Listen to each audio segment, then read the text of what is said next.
Dans un contexte climatique marqué par la raréfaction de l'eau, la crise de l'eau impose à certains secteurs des restrictions. Parmi ceux-ci figurent les stations de lavage, grandes consommatrices d'eau.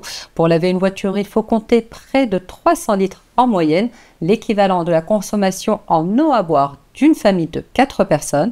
Un entrepreneur a donc décidé de se mobiliser et d'innover en créant eWatch, une start-up marocaine qui propose une solution de lavage sans eau en ayant recours à des produits éco-friendly. Pour nous en parler plus amplement, nous recevons sur le plateau de Focus PME Omar Bouziane, le fondateur de eWatch. Vous êtes basé à Casablanca et vous proposez aux automobilistes une alternative écologique au lavage auto. Monsieur Bouziane, bonjour et merci d'être parmi nous. Merci à vous de m'avoir invité. Alors déjà, toute première question, c'est comment on arrive à laver sans eau? Alors, techniquement, on utilise un tout petit peu d'eau, c'est l'équivalent d'une petite bouteille d'eau. À peu près 25-33 centilitres d'eau pour une grande voiture, selon l'état du véhicule, qu'on va venir diluer avec des produits donc, qui sont biodégradables, certains même 100% organiques, sur des sprays. Voilà, on va asperger la voiture avec ces produits-là et passer avec un torchon microfibre et ça permet d'économiser au passage 300 litres d'eau. 300 litres d'eau et on n'a plus besoin de relaver la voiture pendant combien de temps? Oui, c'est effectivement, les produits sont donc hydrophobe et anti-poussière, donc ce qui fait que la voiture elle reste propre une semaine à peu près, une semaine à 10 jours selon. Avec le contexte hydrique que l'on connaît, c'est une bonne nouvelle. Quelle a été votre motivation principale pour lancer votre entreprise? En fait, le contexte hydrique, il est un peu plus ancien qu'actuel, contrairement à ce que tout le monde peut penser. Ça 7 ans déjà que j'avais vu un rapport qui indiquait une crise hydrique très aiguë au Maroc. Et dans mes idées de projet de développement, j'étais tombé sur cette technologie de lavage sans eau. Et pour moi, c'était juste une évidence qu'il fallait faire ça, vu que tout le monde lavait des voitures partout ici, les gardiens de parking dans les rues, dans les stations de service. Pour moi, c'était une évidence. L'impact écologique est indéniable, mais comment arrivez-vous à sensibiliser les consommateurs à se tourner vers des solutions de lavage telles que la vôtre? Alors effectivement, c'est très compliqué parce qu'il y a beaucoup de rumeurs sur le lavage sans eau, comme quoi ça raye les voitures ou ça abîme, etc. Alors que c'est tout le contraire, parce que les produits sont techniques et sont faits pour, justement, c'est ce que je dis aux consommateurs, entretenir le vernis du véhicule. Ça permet à ce qu'il y ait moins de micro-rayures, moins d'agression du soleil, de la poussière, etc.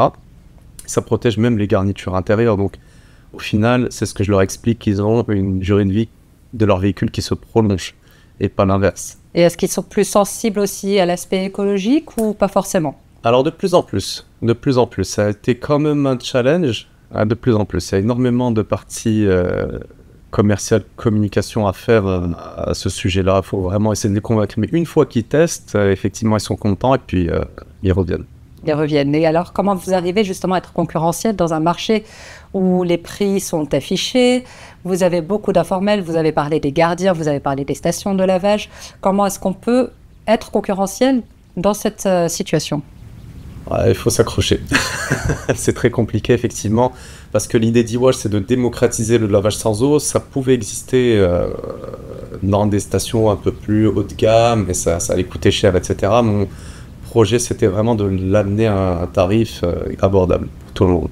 Donc très difficile de rester dans ses frais pendant un bon moment. On s'accroche et puis grâce à la clientèle qui revient, on commence à enfin sortir la tête de l'eau. Et en termes de prix, vous vous situez où?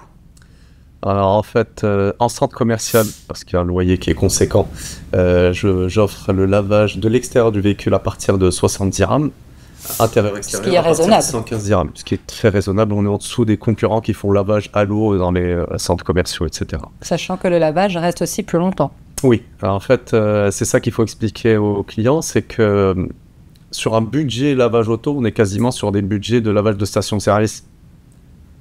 Parce que station-service, on va payer 50-60 dirhams pour lavage intérieur-extérieur, certes, mais il faut la relaver si on veut qu'elle reste propre tous les 2-3 jours, alors que là, 115 dirhams reste propre une semaine. Parfait. Au final, à la prestation, ça peut paraître plus cher, mais sur un budget lavage auto, c'est pas du tout. Ce qui peut peut-être intéresser les entreprises avec qui vous travaillez régulièrement, vous. Tout à fait, tout à fait.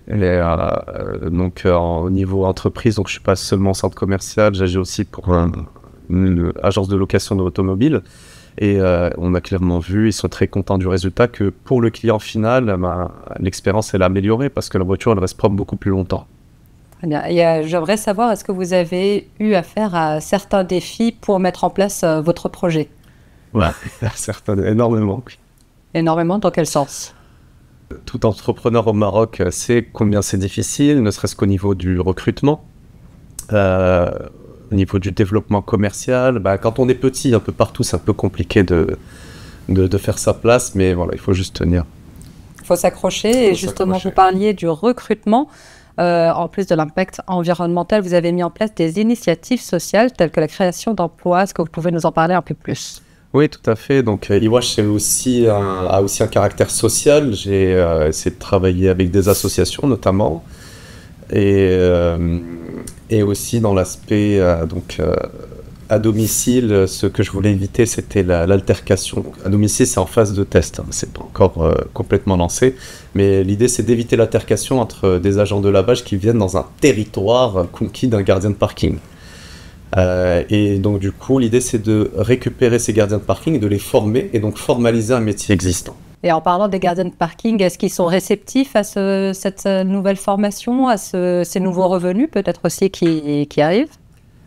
Alors malheureusement aujourd'hui, j'ai beaucoup de difficultés et je pense qu'il y a une forme de résistance de par le fait n'ont jamais eu à, on va dire, apprendre un métier en soi parce que ça peut paraître simple, mais le lavage sans eau, d'ailleurs, beaucoup ne le font pas parce que c'est un lavage technique. Ça demande une certaine formation, il y a un contrôle qualité derrière qui doit être effectué, etc. Et surtout pour ne pas rayer la voiture, il faut savoir laver. Donc il y a une formation et un apprentissage.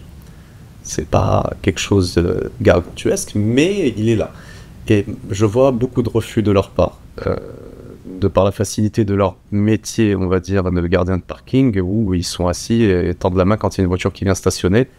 J'ai vu beaucoup de refus d'apprentissage, en fait. Même un que je connaissais très bien, que j'ai essayé de former, de prendre sous mon aile. Troisième jour, il ne pouvait plus revenir. Parce que c'était pas intéressant pour eux en termes de revenus ou parce Non, que... pas en termes de revenus. Je lui avais garanti, je lui avais demandé combien il faisait. J'avais pas besoin d'embaucher à l'époque. J'étais pas du tout dans ma rentabilité. J'étais déficitaire très lourdement chaque mois. Et je lui ai promis, il m'a dit qu'il touchait au maximum 1500 dirhams par mois. Je lui ai garanti 1500 de fixe. Et qu'il a 30% de variable sur le chiffre d'affaires qu'il ramène. C'est quand même un tiers, c'est... Ce qui peut être intéressant. Ouais, ce qui peut être très intéressant. Il avait 1500 fixe déjà. Le maximum qu'il pouvait toucher, il a refusé. Et qu'est-ce qui peut expliquer ah non, c'est un peu loin, j'ai pas comment faire, je dois m'occuper de ma mère, je dois. Malheureusement, on tombe dans des... Socialement, c'est pas évident pour eux, effectivement, ça je le reconnais. Mais il y a... en autorisant ce genre de métier, il n'y a pas la volonté, en fait, ensuite d'aller vraiment créer de la valeur. Et avec tous ces défis, quelles sont vos visions pour l'avenir de Iwash? Vision de Iwash, donc j'ai créé, encore une fois, j'ai voulu démocratiser ce lavage sans eau et j'ai processé j'ai modélisé, tous mes process. Du coup, l'idée c'est de développer une franchise nationale et internationale. J'ai déjà eu quelques sollicitations, que ce soit au niveau national ou international, beaucoup dans les pays africains. Et je suis en train d'avancer vers ça. C'est normal parce que c'est une problématique qui nous concerne tous, que ce soit du terme écologique ou économique. Et où est-ce qu'on peut vous trouver? Je suis actuellement pour le public à Marina Mall, au centre commercial, donc à l'entrée du deuxième sous-sol, qui va bientôt devenir la sortie du deuxième sous-sol. Très bien. La sortie principale. Et on pourra faire appel à vous bientôt pour des lavages à domicile? Oui, très bientôt. Parfait. Bon, écoutez, merci beaucoup Omar Bouziane d'avoir répondu à toutes nos questions. La nécessité de préserver notre environnement et notre eau se fait urgente. Iwash est une réelle alternative à nos modes de lavage classiques. Si vous souhaitez faire briller votre voiture tout en préservant la planète, je vous invite à prendre contact avec Iwash. Pour rappel, vous êtes d'ailleurs d'ores et déjà présent dans un mall très connu de la marina de Casablanca. Merci à tous de nous avoir suivis. On se retrouve la semaine prochaine en compagnie d'un nouvel invité sur le plateau de Focus PME. À très vite.